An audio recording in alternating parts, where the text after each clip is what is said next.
Yeah, we've had a week off.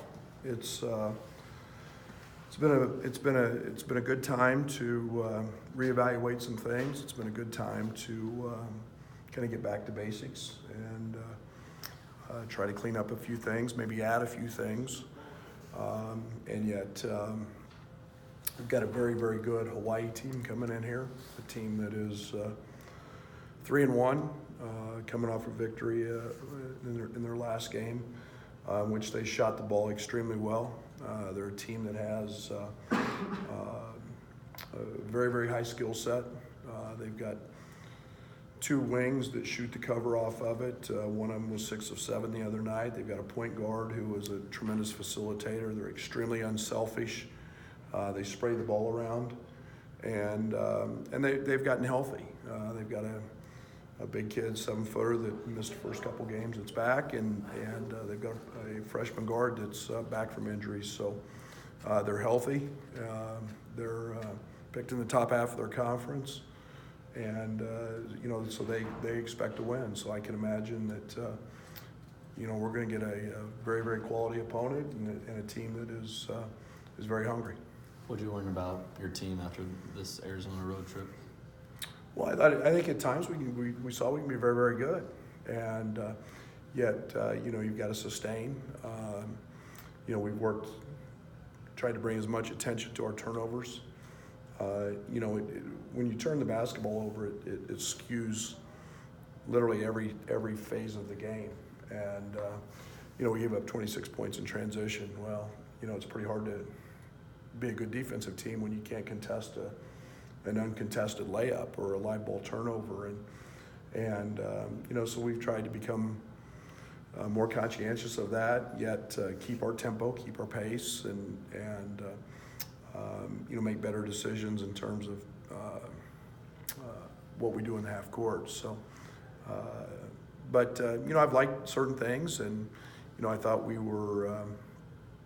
Felt good about the Grand Canyon game in terms of the way we played. We were in control of that game pretty much throughout, and yet disappointed, we didn't step on their throat and have a chance to really put that one out of hand. But again, we're a young basketball team, and we're making too many mistakes, and we got to clean that up.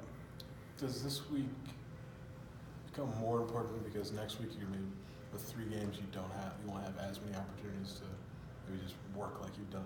Yeah, that's the one thing that's really hard about non-conference basketball is the frequency with which you play, and sometimes it's really nice to build in time off, and and get an opportunity to have a sample size so you see what your strengths, what your weaknesses are, and then have an opportunity to take some time off. That was important, and we scheduled this way with a purpose. But the flip side to that is you get 3 games in a week sometimes, and that's something that we obviously opened the season with, and now we've got another one. So when you do that, you're less into yourself and probably more into your opponent in terms of preparation. So this week was big. It was all about us, and we've, I think, been able to improve some things. You mentioned after Arizona, there's been stretches where your offense in the half court's been very stagnant. As you've dissected that, what have you seen there? Yeah, I mean, it's really simple. I mean, we're missing opportunities to first cutter layups, things we've always done in the past. We missed 8 of them in the Arizona game, and it's just as simply a guy catching the ball and delivering a pass, and I think we're predetermining a little bit what we want to do.